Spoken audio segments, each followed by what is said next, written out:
Boa noite, a graça e a paz do nosso Senhor Jesus Cristo seja com você que me acompanha, tanto agora no ao vivo quanto posteriormente, e também com sua casa, com sua família. Essa live que agora tem horário e dia fixos, né? Todos os domingos, ali a partir das 10 da noite. Sob a vontade de Deus, estaremos realizando essas transmissões. Então, você que já nos conhece, você que já conhece o nosso trabalho, compartilhe essa transmissão, envie aí para os seus amigos, seus familiares, todos aqueles que o Senhor colocar no teu coração que necessitam ouvir a palavra de Deus. Amém? O texto base de hoje está no livro do profeta Isaías. Estaremos lendo o capítulo 53, mas inicialmente, como introdução, estaremos lendo os últimos versículos, os últimos versos do capítulo 52 também. Então, você que tem aí a sua Bíblia, como fazemos de costume, dá um tempinho aí para você pegar, abrir no livro.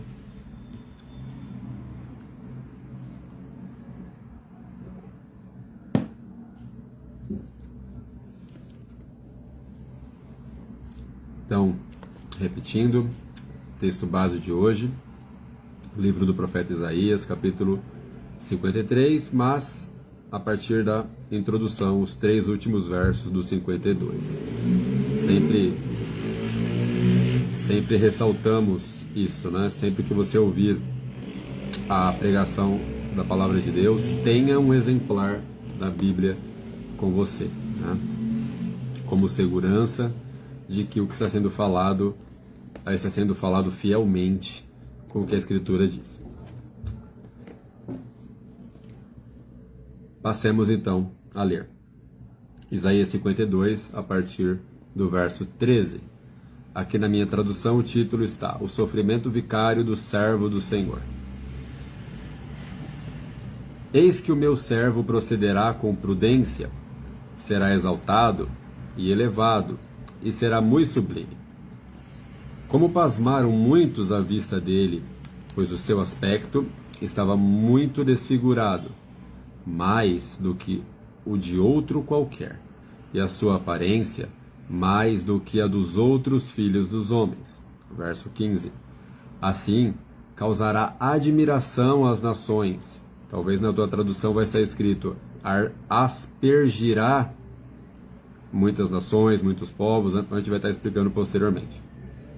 Assim causará admiração às nações, e os reis fecharão a sua boca por causa dele, porque aquilo que não lhes foi anunciado verão, e aquilo que não ouviram entenderão. Agora começa o 53. Quem creu ou quem deu crédito em nossa pregação? E a quem foi revelado o braço do Senhor? Porque foi subindo como renovo perante ele, e como raiz de uma terra seca. Não tinha aparência nem formosura. Olhámo-lo, mas nenhuma beleza havia que nos agradasse.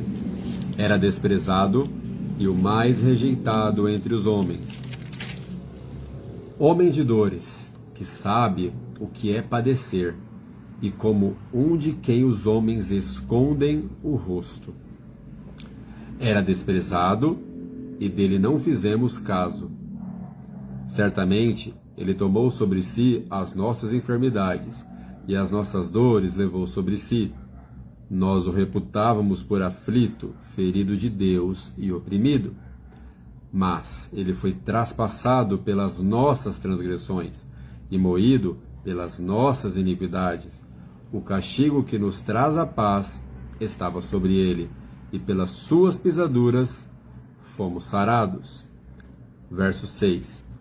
Todos nós andávamos desgarrados como ovelhas, cada um se desviava pelo seu caminho.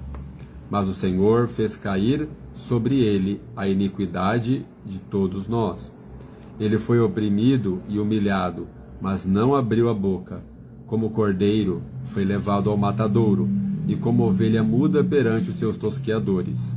Ele não abriu a boca.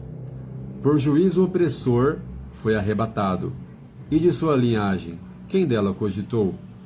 Porquanto foi cortado da terra dos viventes, por causa da transgressão do meu povo foi ele ferido. Designaram-lhe a sepultura com os perversos. Com o rico esteve na sua morte, ainda que nunca fez injustiça, nem dolo algum se achou em sua boca. Todavia, ao Senhor agradou moê-lo, fazendo-o enfermar.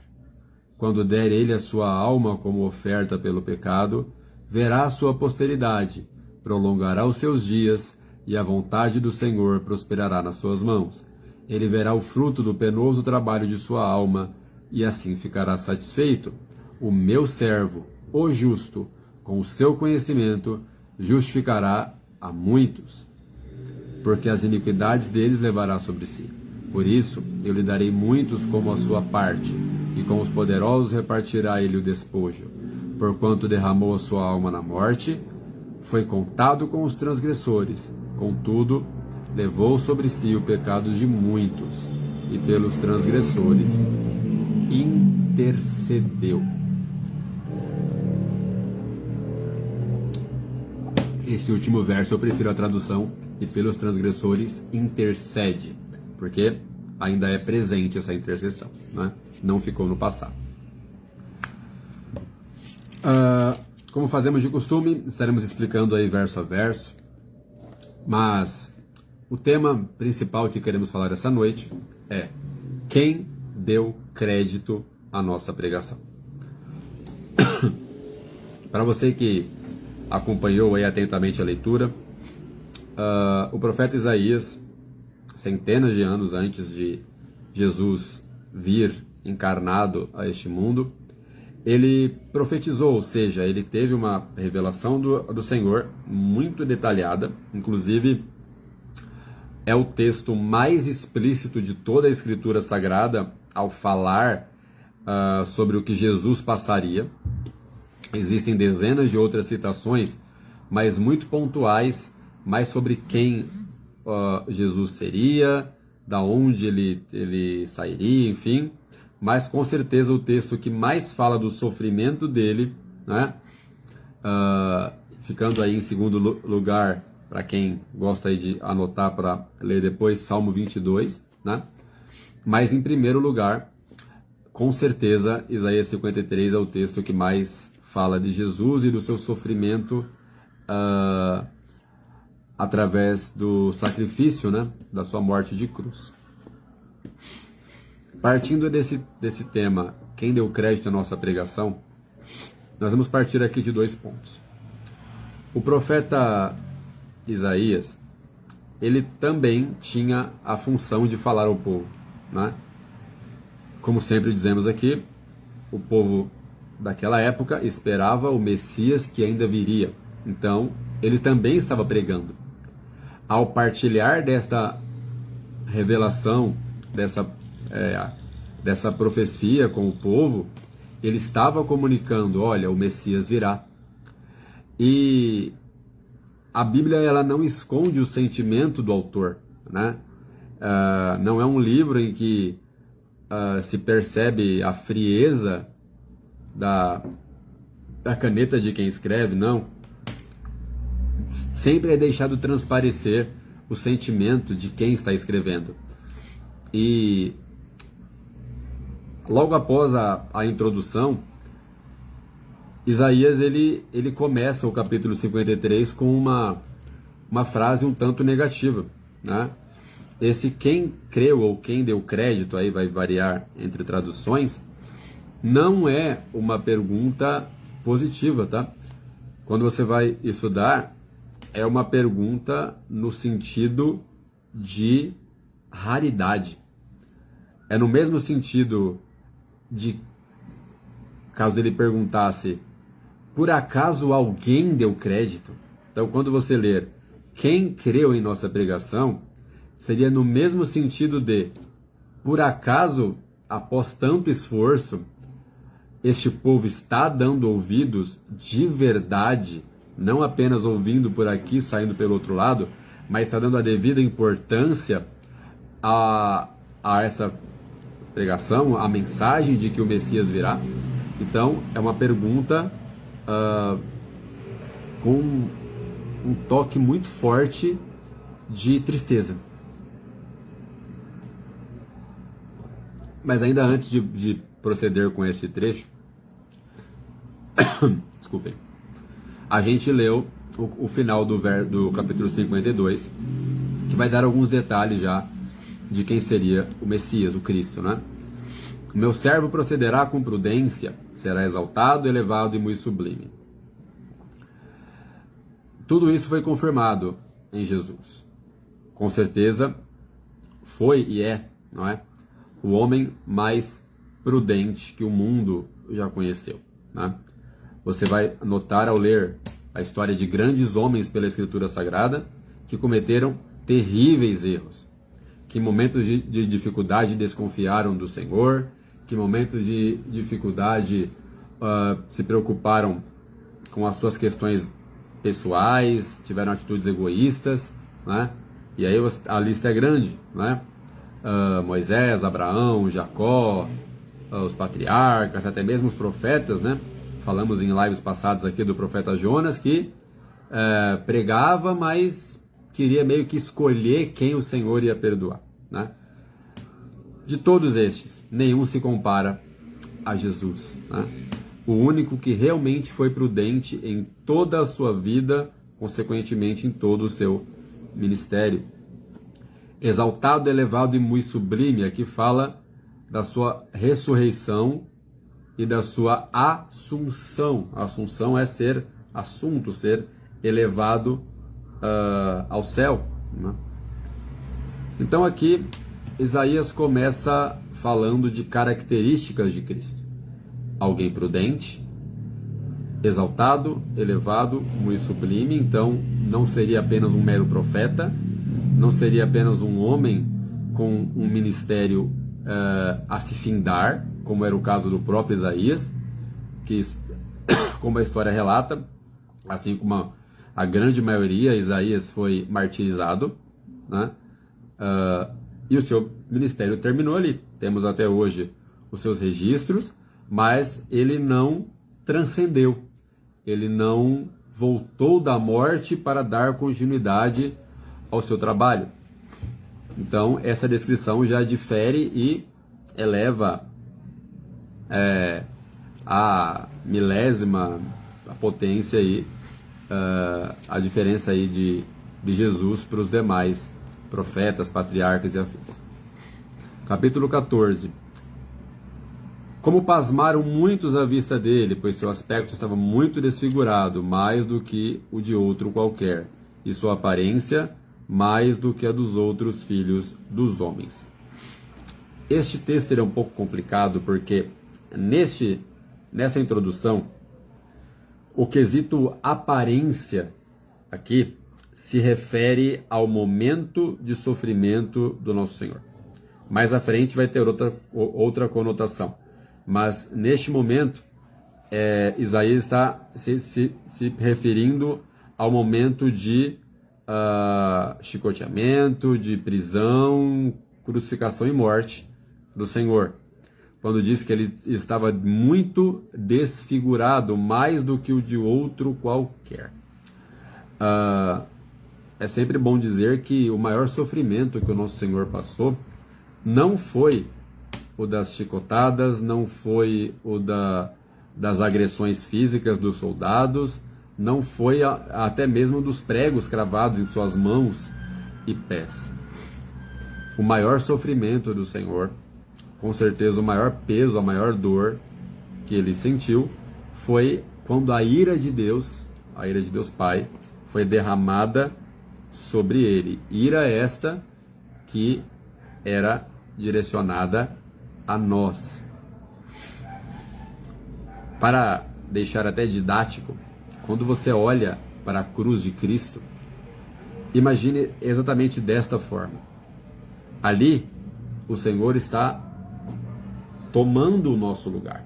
Ele está ali pendurado no madeiro e do céu, Deus Pai já não está naquele momento vendo o seu filho 3 vezes santo.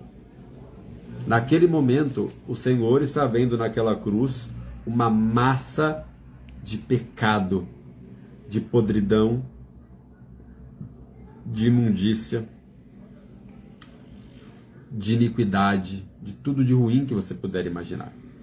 Alguém já pode estar se escandalizando. Você está dizendo que o nosso Senhor tem isso na sua essência em si? Não. Mas quando ele se coloca na cruz, ali ele não está pagando pelos próprios pecados dele, até porque ele não teve pecados. Mas ali ele está levando todos os nossos pecados.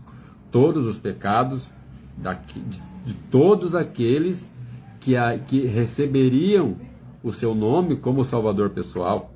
E isso de várias gerações, de vários povos, nações, tribos e línguas. Então imagine o peso que aquele homem, bom que se diga, homem, Jesus não foi apenas um anjo, uma energia, um espírito, não. Jesus desceu à terra com a natureza divina e também humana. Foi homem, carne e osso, assim como nós. Não se pode crucificar um espírito, não é mesmo? Então, ele está ali levando toda a nossa carga de pecado. Então aí, cada um, a seu modo, puxa aí na sua consciência a sua mentira. Vamos usar o nosso, né? A nossa mentira, o nosso adultério, a nossa idolatria, tudo o que fizemos na nossa vida passada, todo aquele mal estava ali nos ombros do nosso Mestre. E quando Deus vê aquela situação, ele precisa cumprir o que já estava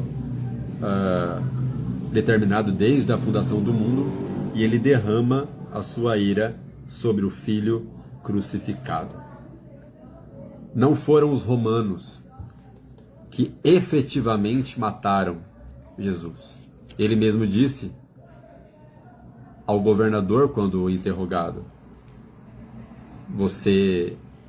o governador pergunta a ele, né, você não se defende? Você não sabe que eu tenho poder para te soltar ou para te mandar executar? E o Senhor diz àquele homem, você não teria poder algum, nem sobre a minha vida, nem sobre nada, se do céu não te fosse permitido ter. O que o Senhor estava falando para aquele governador, para aquela autoridade, se não for concedido do céu, você não comanda nem as suas pernas para levantar pela manhã. Quem dirá algum poder civil, militar, enfim. Ele poderia simplesmente ter recusado ir para a cruz. Não foram pessoas que o mataram. Ele entregou a sua vida. O nosso Senhor, ele disse ainda, né, antes de ser preso, sou eu quem entrego a minha vida para depois voltar a tomá-la. Então, essa introdução está falando deste momento em que ele estava desfigurado mais do que outros homens. Por que Isaías fala dessa forma?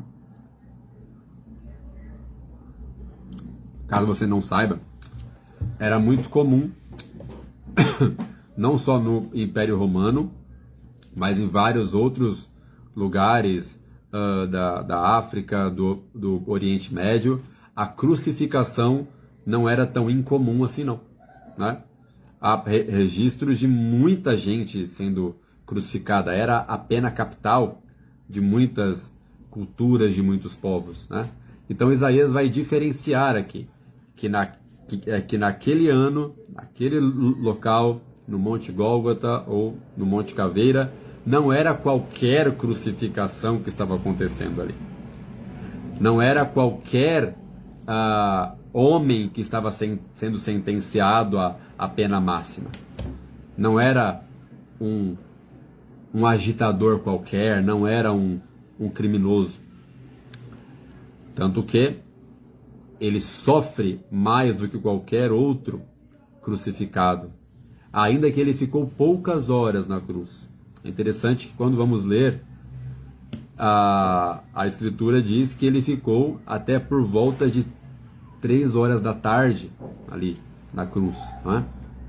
E há relatos de pessoas que, ao serem crucificadas, chegaram a ficar 24 horas ali agonizando, né? Era uma situação muito macabra, muito assombrosa de se ver, né? Essa pena sendo executada. Mas o nosso Senhor ficou apenas algumas horas. Ainda assim, por levar a carga de pecado de inumeráveis pessoas, o peso foi escandalosamente maior.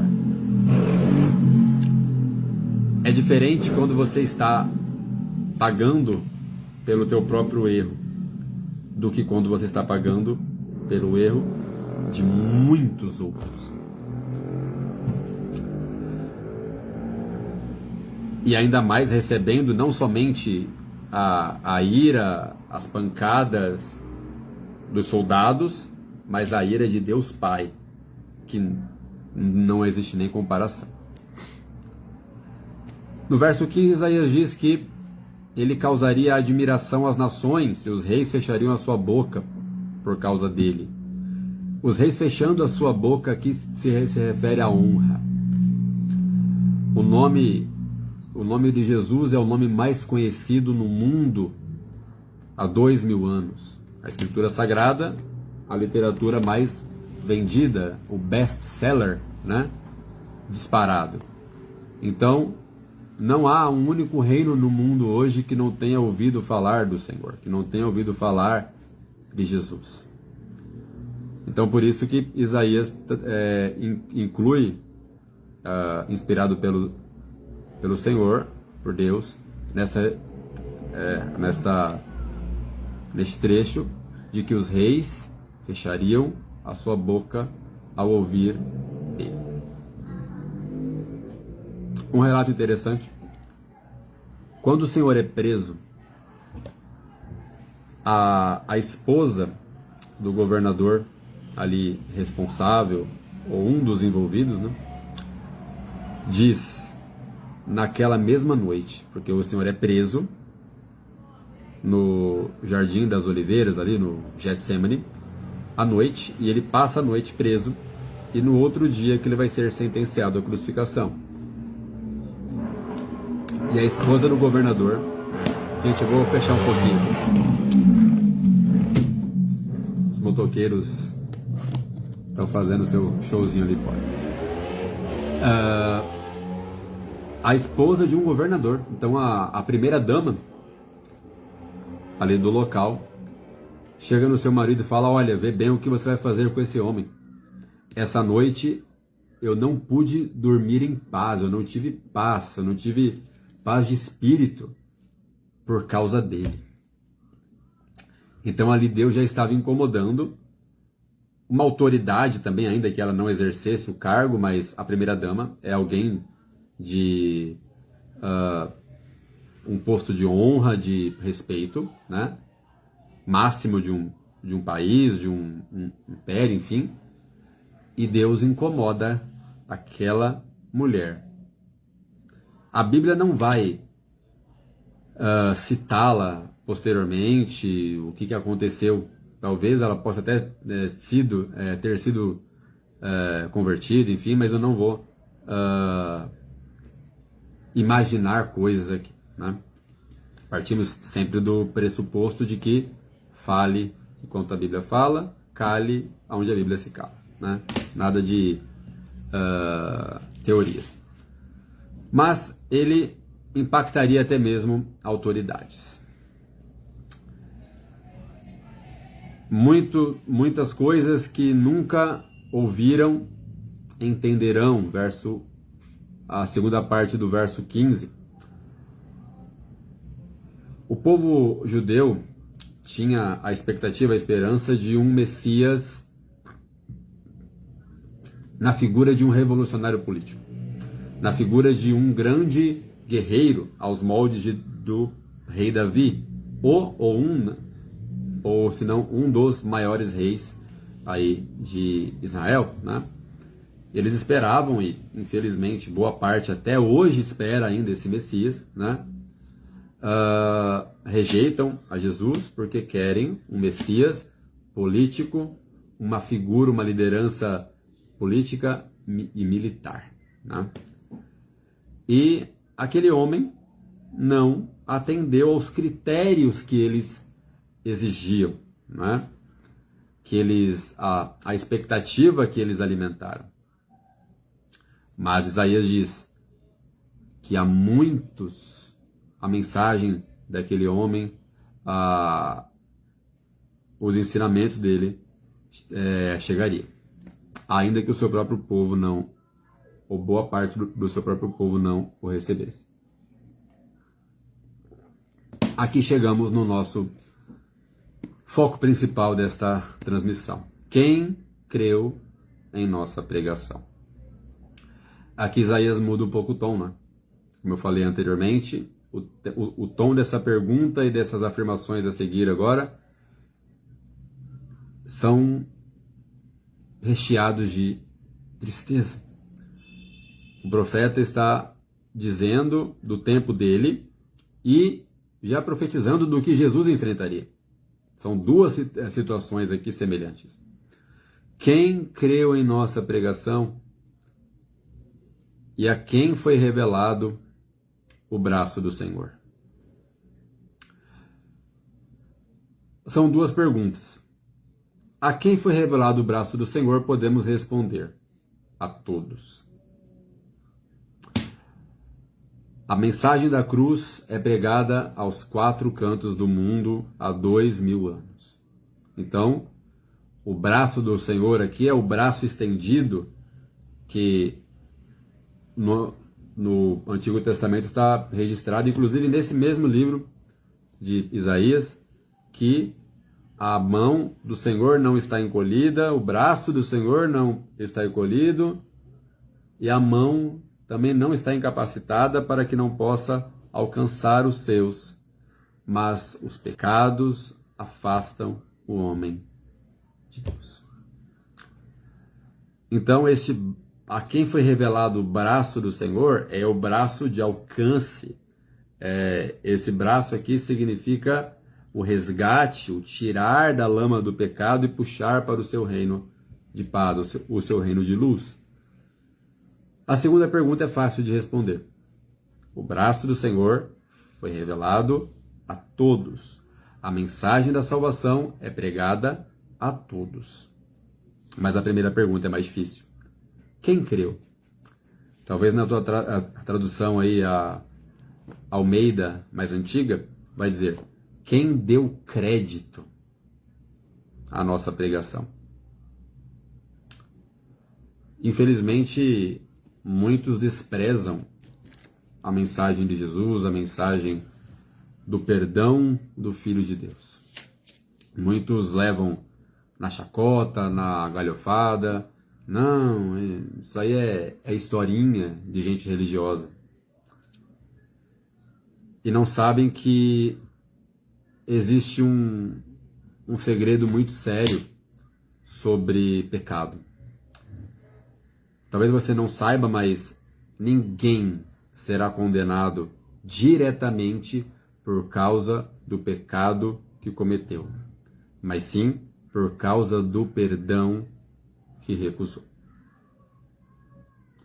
Reinando eternamente com o Senhor estarão muitos que durante uma etapa de sua vida foram ladrões, mentirosos, homicidas, adúlteros, idólatras, feiticeiros, mas que em um dado momento da vida se arrependeram de sua vida pregressa e seguiram pelo novo caminho, que é Cristo, e estarão com Ele eternamente. Então não é o pecado em si não tem força suficiente para designar alguém para a perdição, a partir do momento em que há a opção de perdão, em que há o alcance, como o texto mesmo diz, do braço do Senhor.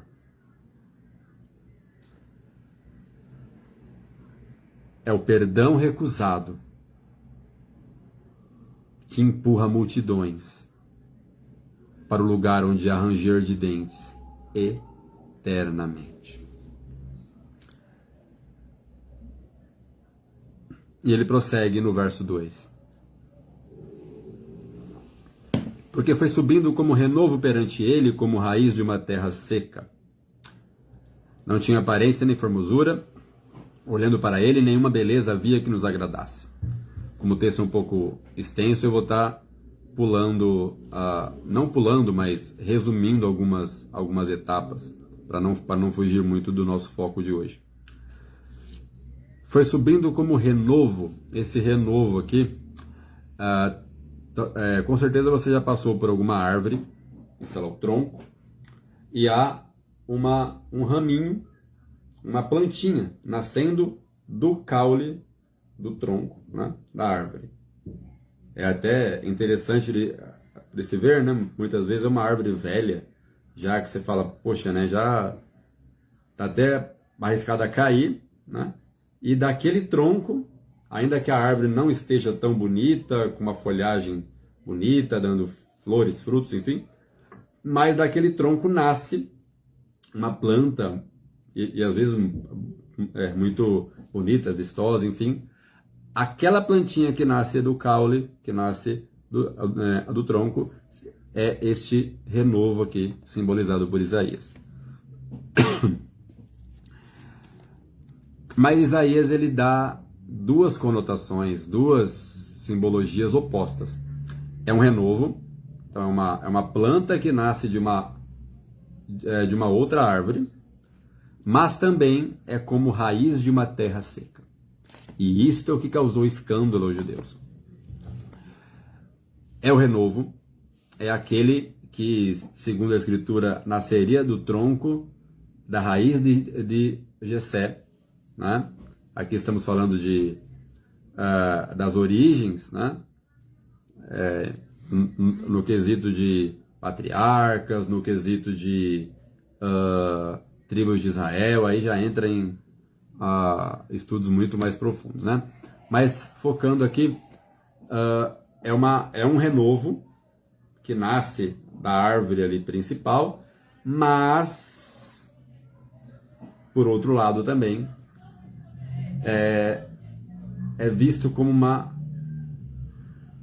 raiz nascida de uma terra seca.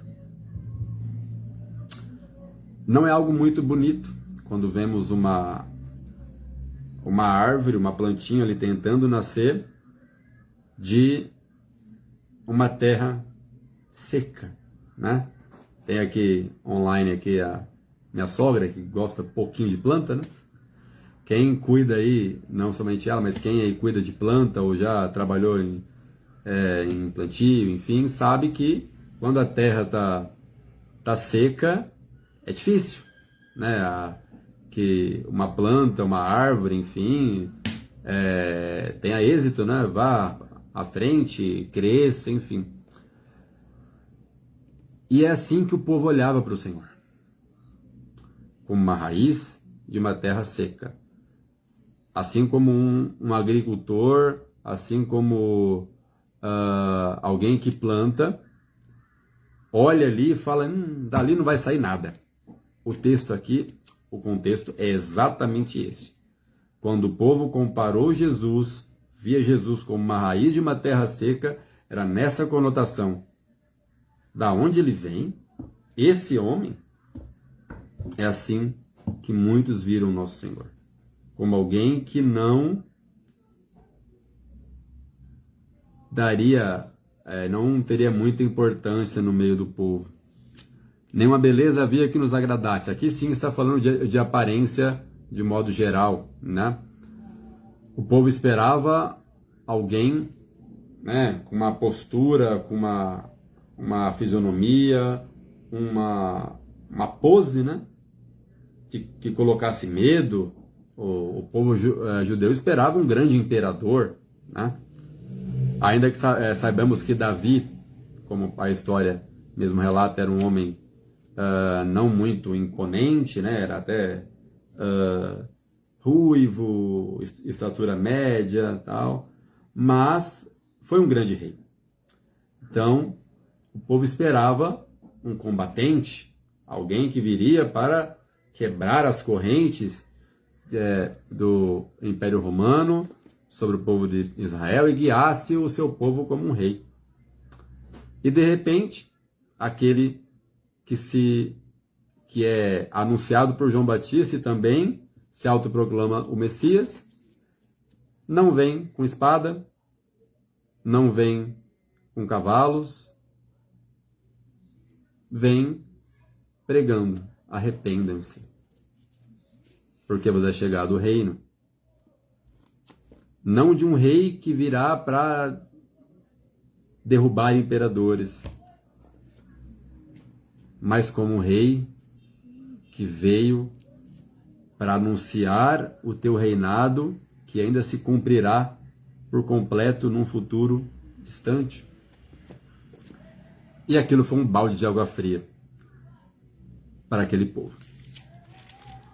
O mais rejeitado e desprezado entre os homens, verso 3, estamos aqui. Para quem chegou agora, Isaías 53 é o texto que estamos lendo.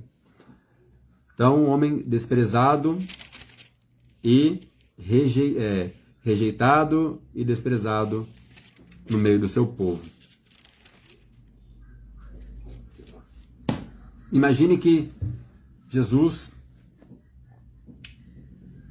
não nasce de uma linhagem nobre, de uma família importante, socialmente falando, não nasce sendo ali filho de um grande líder religioso de seu tempo, nasce simples, em uma cidade até mal vista, dentro de Israel, e trabalhando em serviço braçal, como marceneiro, enfim, trabalhando ali com madeira. E aqui, homem de dores sabe o que é padecer. Então, são dois pontos a serem explicados aqui. Homem de dores sabe o que é padecer. Aqui está falando de sua vida, ele enquanto homem, enquanto trabalhador, porque até os 30 anos o Senhor ajudou sua família, né, trabalhando. Ele começa o seu ministério com 30. Então, de 30 para trás, você imagina que, como todo homem ali daquela cultura, daquela região, era obrigação ajudar ali os pais, trabalhar ali, colocando todo o seu dinheiro em casa, né? Então ele trabalha até os 30 anos. Ainda visto que o Senhor não se casou. Então, a vida até os 30 anos ali foi dedicada à família. Sabe o que é padecer? Também no sentido de Deus desce à terra e prova na sua carne do que todos nós provamos: dor, sono, fome, sede, medo e tantos outros sentimentos, tantas outras sensações. Como um de quem os homens escondem o rosto, dele não fizemos caso. Muitos deram as costas para o Senhor. A palavra diz que ele chama 120 pessoas, ele vai chamando muita gente, né, para expandir ali a mensagem do Evangelho, mas num dado momento a grande maioria dá as costas para ele. Pessoas que viram ele fazer maravilhas, operar milagres incríveis, levantar defuntos, trazendo-os à vida,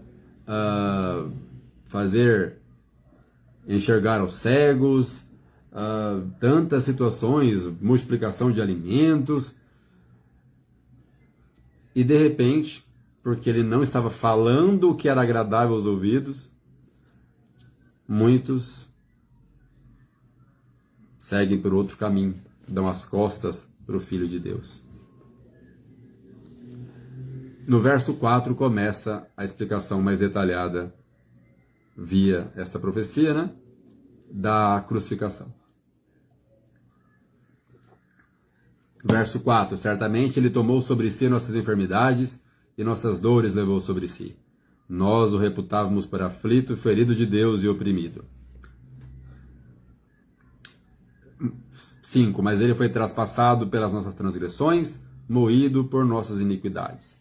O castigo que nos traz a paz estava sobre ele e por suas pisaduras fomos sarados. Aqui é bom que se diga que há uma interpretação muito equivocada desse texto, de alguém que diz, ele levou sobre ele as nossas enfermidades. Então, quer dizer que não é justo que eu fique doente. Não é disso que o texto está falando. Sim, o texto faz menção, sim, que o Messias viria com o poder de curar as pessoas, ok, mas não é uma garantia de saúde perfeita. Isso vem sendo ensinado por aí, inclusive em denominações grandes aí, inclusive, enfim, se você ligar a sua televisão você vai ver, de que não, eu sou filho de Deus, eu não posso ficar doente. Cuidado, cuidado. Você pode sim orar por si mesmo, orar pelos seus familiares, por pessoas queridas a você, queridas suas, né? O Senhor pode sim, segundo sua vontade, curar quem Ele quiser, do que Ele quiser, né? Não me lembro se eu já relatei isso em live aqui publicamente, mas tudo que glorifica o Senhor não deve ser mantido em segredo, né? Eu tenho um exemplo muito próximo de que o Senhor pode fazer e fez algo que a medicina não resolveu. Até hoje. Minha mãe, na infância, ela teve paralisia infantil. Então ela nasceu e até ali uma pouca idade tinha uma perna mais curta do que a outra. E para você aí que tem mais de 30, mais de 40 aí, vai se lembrar de que SUS, hospital público, não é algo muito antigo, é bem recente, né? Por muito tempo, ou você tinha dinheiro para pagar um médico particular, ou, meu amigo, né? E foi essa a situação. E minha avó materna, juntamente ali com outras pessoas também de muita fé, pessoas ali que viviam, dedicavam suas vidas a Jesus, oraram por um determinado tempo por ela e o problema foi resolvido. Eu desconheço algum caso em que a medicina consiga fazer um quadro de paralisia infantil, um quadro de uma criança com uma perna maior do que a outra, que se faça ou incumpridar uma ou diminuir a outra de modo a equiparar, seja por cirurgia, para que fique natural, sem pinos, sem prótese, sem nada. Então, neste quesito, sim, não tem nenhum problema. O Senhor cura, faz situações que a medicina vai se desdobrar e não vai achar resposta. Mas não é garantia de que você terá a saúde perfeita. Neste plano, cremos sim que no último dia, quando tudo isso aqui se findar, quando o Senhor reunir seus anjos nos 4 cantos do céu, e todos os salvos, todos aqueles que viveram verdadeiramente para o Senhor forem levados até Ele, não haverá choro, dor, tristeza, lágrimas e nenhuma doença. Ali será a nossa purificação completa. Mas até lá, lidamos sim, uns aí com questões respiratórias, outros cardíacas, enfim, né? Dependendo aí sempre da vontade do Senhor e da sua misericórdia.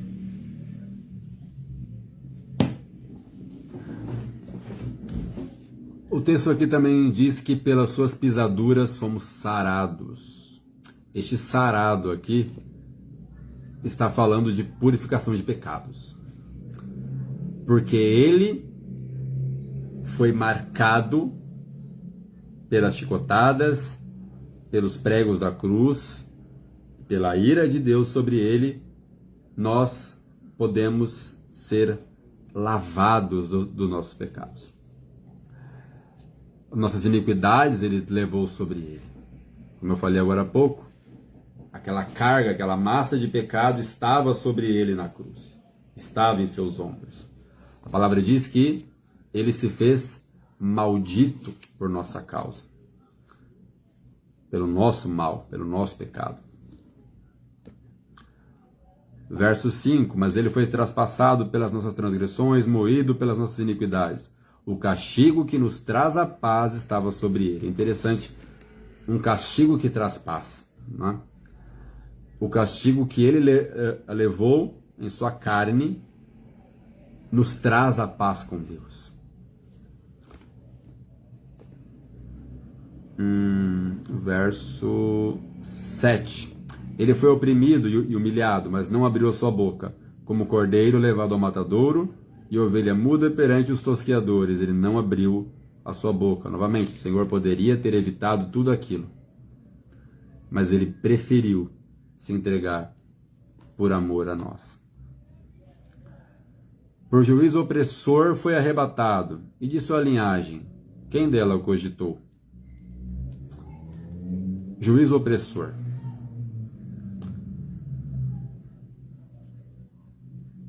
Não somente para quem assistiu o conhecido filme A Paixão de Cristo, mas você que tem o costume aí de estudar, e se não tem, faço votos que comece, né?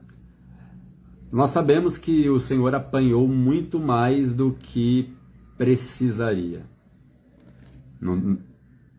Deixar claro aqui, o Senhor não precisaria de uma única pancada, tá? Não me interprete mal.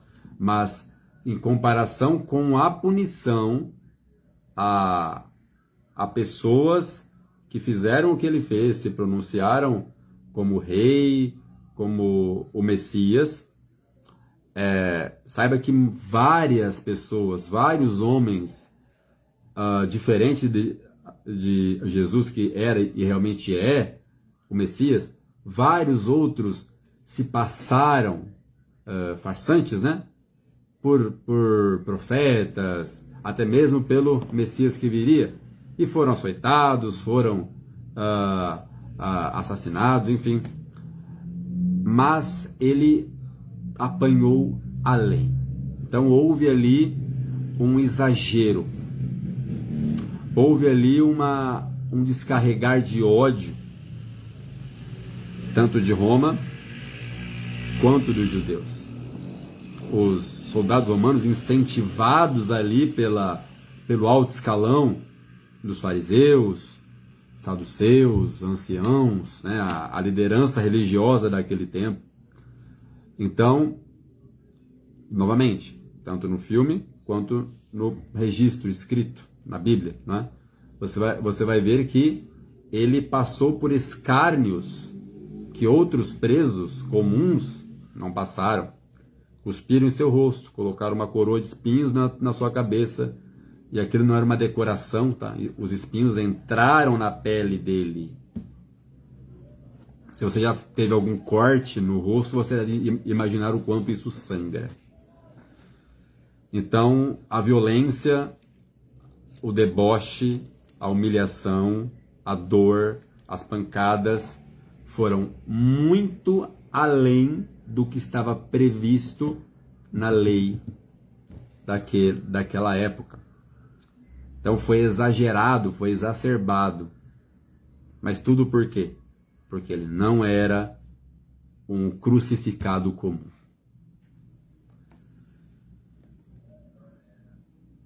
Mas a palavra diz que ele não abriu a sua boca. Ele poderia ter protestado. Ele poderia ter falado, olha, tá passando do ponto, o que é isso aí? Né? Vocês não sabem quem eu sou? A palavra aqui diz, né? E de sua linhagem, quem cogitou? Cogitaram sim, mas já depois que ele estava morto. Alguém diz, né? Realmente, este que nós matamos era o Filho de Deus. Aí o que tinha sido feito já tinha sido feito. Mas durante todo o processo, a realidade era escárnio, ninguém dava crédito. Foi cortado da terra dos viventes, por causa da transgressão do meu povo, foi ele ferido. Foi sepultado com os perversos, com o rico esteve na sua morte. A palavra diz que o Senhor ele foi sepultado num local em que o dono era um homem rico, né? E Isaías relata isso como algo ruim, né? Porque aqui não é um tom de honraria, aqui é um tom de rebaixamento. Esses ricos que Isaías cita aqui não são homens que construíram o seu patrimônio honestamente, mas, na linguagem atual, golpistas, estelionatários, pessoas que enriqueceram fazendo mal. E nosso Senhor foi sepultado exatamente nesse tipo de lugar. Mas nenhum dolo se achou em sua boca, nem cometeu nenhuma injustiça. Veja o quanto o Senhor sofreu, quanta humilhação ele passou, ainda na sua morte, ainda no seu sepultamento, não houve respeito algum.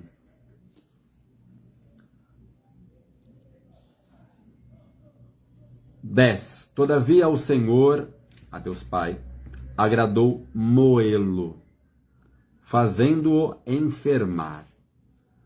Quando der ele a sua alma como oferta pelo pecado, verá sua posteridade e prolongará os seus dias, e a vontade do Senhor prolongará nas suas mãos. Ao Senhor agradou moê-lo. Quem mata Jesus é o próprio Pai. Para satisfazer a sua justiça, não havia outro modo. Ou era ele, o Filho, ou éramos todos nós, sendo que nenhum de nós é capaz de passar por isto de maneira eficaz. Alguém ser crucificado não é impossível, mas não geraria efeito nenhum. Não é possível que um pecador leve o pecado de outros, nem de si próprio. Então, era a única opção. Quando você estuda o Antigo Testamento, a lei de Deus dizia: só se faz propiciação, ou seja, só se ameniza a ira de Deus, ou só desvia a ira de Deus com o derramamento de sangue. Então, o Senhor, o Filho de Deus, o único Filho, é morto e o seu sangue é derramado para que a ira de Deus, que estava apontada para nós como um canhão, fosse desviada e estourasse em seu Filho. Verso 10, então ainda, né? Fazendo-o enfermar. Nós sabemos que a morte por crucificação, ela não é por perda de sangue. A morte por crucificação, ela se dá por asfixia. A pessoa está numa posição ali em que ela vai morrendo, vai agonizando, sim, está perdendo sangue, está fraca, mas ela vai perdendo força pulmonar. A posição na cruz ela é muito ingrata, então a pessoa está ali com seu tórax pressionado para frente, e isto vai fazendo com que ela se canse. Para puxar o ar, um crucificado, e isso inclui o nosso Senhor, precisaria se apoiar nos seus pés já perfurados e também com as mãos e fazer mais ou menos este movimento para conseguir puxar o ar. Imagina a dor. Imagina você fazer isso repetidas vezes. A dor e o cansaço impedindo que isso se repetisse até que a morte por asfixia fosse inevitável.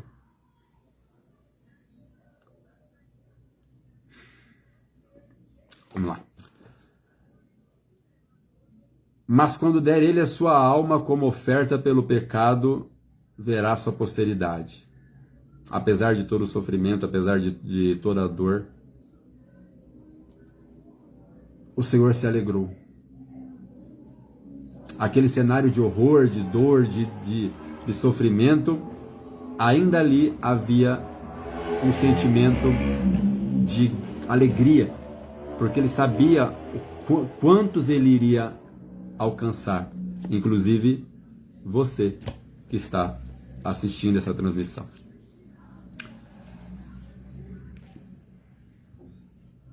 Prolongará os seus dias e a vontade do Senhor prosperará nas suas mãos. Então, o que é esse prolongará os seus dias? O seu reino será eterno, sim, mas não é só este o sentido. O Senhor não teve filhos biológicos, mas todo aquele que obedece a tua palavra e vive como seu discípulo é incluído na família de Jesus. Indagado ainda aqui na terra, né? Ele sobre quem seria a família dele, ele diz: olha, é meu parente todo aquele que obedece às minhas palavras. Ele verá o fruto do seu penoso trabalho, estamos lendo aqui o 11, tá? E ficará satisfeito. O meu servo, o justo, com o seu conhecimento justificará muitos, porque a iniquidade deles levará sobre si. Não há como ser justificado pelo Senhor sem conhecê-lo. Como que ele justifica a muitos com o seu conhecimento? A obra da cruz é mais do que suficiente, é claro, mas para que alguém seja alcançado por esse sacrifício, por essa morte de cruz de 2000 anos atrás, é necessário que se anuncie esse evangelho e esse anúncio feito inspirado pelo Espírito de Deus. E é assim que, através do conhecimento dele, que muitos são alcançados e justificados. 12. Estamos finalizando. Por isso eu lhes darei muitos como a sua parte, como a sua herança, como a sua porção. E com os poderosos repartirá ele o despojo, porque derramou a sua alma na morte. Ainda te contado com os transgressores, mas de fato levou sobre si o pecado de muitos, e pelos transgressores intercede. Repartir o despojo. Aqui são duas situações. Quando o Senhor foi morto, os soldados, no meio daquela zombaria toda, pegaram as vestes dele e rasgaram, repartindo como um troféuzinho para cada um.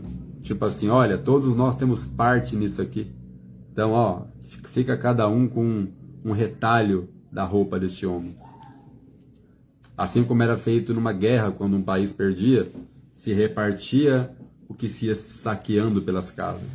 Assim fizeram com as vestes do nosso Senhor. Mas no futuro, o cenário será outro. Todo joelho se dobrará, reconhecendo o senhorio de Cristo. Do pobre ao rico, do pequeno ao grande. Todos os homens conhecidos, Alexandre o Grande, Stalin, Mussolini, Hitler, Cleópatra, nomes atuais, Lula, Trump, Macron, Putin, magistrados, reis, juízes, todos, bons e maus, sendo eles salvos ou condenados, antes de sua sentença, se curvarão, se ajoelharão e reconhecerão o senhorio de Cristo. E todos os reinos da terra serão entregues em sua mão. E ele reinará perpetuamente. O seu reino, como diz João no Apocalipse, não terá fim. O seu reino será eterno. Não somente João, mas vários outros homens de Deus inspirados pelo Espírito falando desse reino, né? Dizem, olha, ele reinará para sempre, não haverá outro monarca que tire o seu poder, que tire o seu reino. E é esta mensagem que temos para hoje. Quem deu crédito à nossa pregação? Assim como Isaías, assim como o nosso Senhor, assim hoje. Muitos passam por uma transmissão como essa e ao dedinho. Vê do que se trata e passa batido. Muitos ouvem, passam na porta de uma igreja séria, ouvem ali 4, 5 segundos da mensagem porque estão passando na calçada, mas o tom é de zombaria. O braço do Senhor foi revelado a todos. Mas a salvação é apenas para aquele que crê. E quem crê, obedece. Como que você tem reagido à pregação do Evangelho? Tem dado crédito? Tem sido apenas um entusiasta? Como dizem muitos aí fora, né? O fã-clube de Jesus é muito grande. Mas o Senhor não veio para montar um fã-clube. Ele veio para deixar discípulos. O discípulo segue os passos, segue as pegadas, segue pelo mesmo caminho do seu mestre. Para você que conhece a fé há pouco tempo, que está conhecendo agora, e para você que já está nessa estrada, nessa caminhada há muito tempo. Como que você tem reagido e que nível de crédito você tem dado à pregação? Essa é a pergunta que fica para reflexão geral. Compartilhe essa live com seus amigos. Aqui no Facebook é fácil, basta você apertar esse botãozinho azul aí abaixo e compartilhar. E nas outras redes, encaminhe. Não porque sou eu, não por nada humano, mas por uma causa maior, para que a mensagem de Cristo seja passada adiante. Como de costume também, e até num tom de reverência, né? Estaremos encerrando essa transmissão com uma rápida oração, agradecendo ao Senhor por essa oportunidade de podermos compartilhar juntos da mensagem santa do Evangelho de Cristo. Amém? Pai Santo, Pai amado, muito obrigado por este momento que passei junto com tantas pessoas, Senhor, das quais nem ao menos sei o nome de todas, não tenho noção do alcance desse vídeo. Mas peço que o Senhor as alcance em suas necessidades, em suas súplicas, mas principalmente que o Senhor transforme os corações de cada um que dedicou aqui um tempo para ouvir a tua mensagem. Muitos que talvez nem me conheçam, e nem importa que me conheçam, mas que conheçam a ti, através deste trabalho. Transforma vidas, transforma corações, famílias, recebe a honra para ti e nos conforma cada dia a imagem do teu Santo Filho. É assim que pedimos e agradecemos em nome de Jesus. Amém. Até você que chegou aqui no final da transmissão ou da metade para o final, não é perda, é investimento. Invista um tempo, assista essa transmissão completa, vale a pena. E que o Senhor te abençoe muito com essa mensagem. Uma ótima semana para você e para sua família e, se assim o Senhor nos permitir, até domingo que vem, por volta de 10 da noite. Até lá.